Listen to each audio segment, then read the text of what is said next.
Hello and welcome to this section on effective practices on assessments and the role of assessments in teaching. In this video, we'll look at why do we assess students, what is the assessment loop, what activities count towards the final grade, are there clear instructions for completing assessments, and are authentic assessments included? These are all questions we'll seek to answer in this video. First, we'll look at why do we assess students. So there are three main reasons why we assess students in courses. Assessment for accountability, assessment for authentication, and assessment for learning. So assessment for accountability is essentially to say whether students have met those course student learning outcomes. And as the instructor, are you providing those learning opportunities and that course content and support to help students reach those outcomes? Assessment for authentication is creating assessments, especially during week 1, to ensure that students who are registered in your classes are real students and are authentic students. And so this is creating creative assessments that prevent real students from cheating and to prevent fraudulent students from collecting financial aid. So ensuring that those assessments are gauging real student learning, which leads us to assessment for learning. Assessing student learning is really about seeing how our students are learning the course material and really examining the connection between the instructor's teaching and student learning.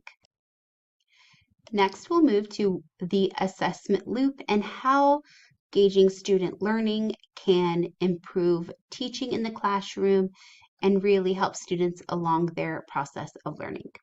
So the assessment process allows instructors to improve student learning by incorporating multiple opportunities for formative assessment, which could be things like homeworks, assignments, or even quizzes, including rich feedback to support revision and improvement, engaging students in self-assessment, so giving them a chance to reflect on their learning and their growth in the course.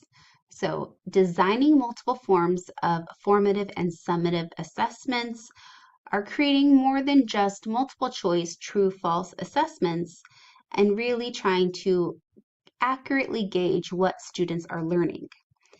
And then, of course, fine-tuning that course content and activities to ensure student success.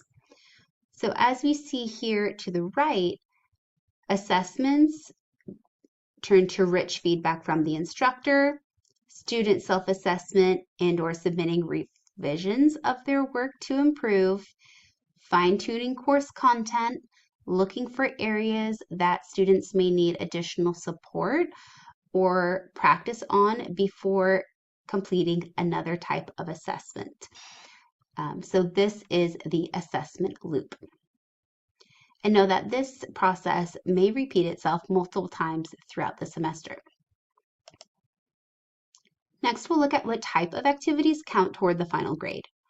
So examples of activities that may be used to assess student learning include, but could always include other options, could be things like written assignments like essays or research papers, journals, lab activities, video assignments, creative work, discussions, student-created presentations, projects, or videos, any type of group work where students are collaborating together to create a review project, presentation slides, filling out a study guide, and then also traditional quizzes and exams.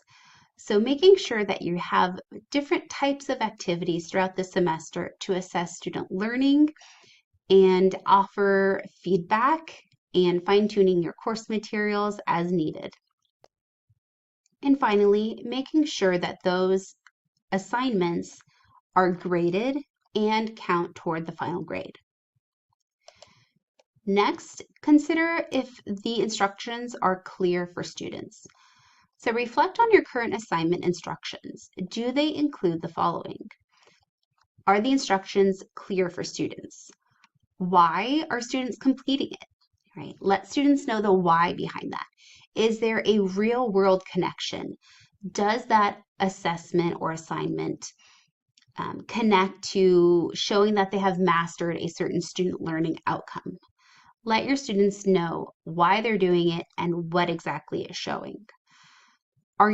Is your due date and points and submission details like your word count, how to submit, and which types of files are accepted within your directions or within the Canvas assignment? Ensure that you have clear evaluation criteria noted for students. This could be a section on required parts or even a Canvas rubric that gives a clear outline of how students will be evaluated. Do you include links to support student learning, such as links to relevant Canvas pages? Let them know which chapter or which pages in their textbook or even an OER, open educational resource. Where can they look for help? Where can they look for support as they're completing this assignment? And then also including some just-in-time support. For example, to the tutoring center, to the library help desk, student tech support. Where can students turn to if they have questions on the assignment? And again, these are suggestions on what to include for effective practices and how best to support your students as they're completing these assessments. Our last section is, are authentic assessments included? So authentic assessments are the best way to determine deep learning. Creating assessments that go beyond the multiple choice, true, false type of assessments are much more effective in assessing actual student learning. Include assessments that challenge students to relate course topics to real-world examples, how they can solve problems on a larger scale outside of that math problem or that science experiment or theorem. And ask students to use their creativity in applying course topics to a project, to a real-world problem, to something that is bigger or expands past just that one course's subject or chapter. And then finally, include rubrics to set criteria for students. As students submit diverse materials, whether that is a project, a presentation, a video, or something else, creating a set standard for success is important to grade based on those learning objectives and creating a more objective way to grade students with equity in mind. That brings us to the end of our video. Thank you very much for watching.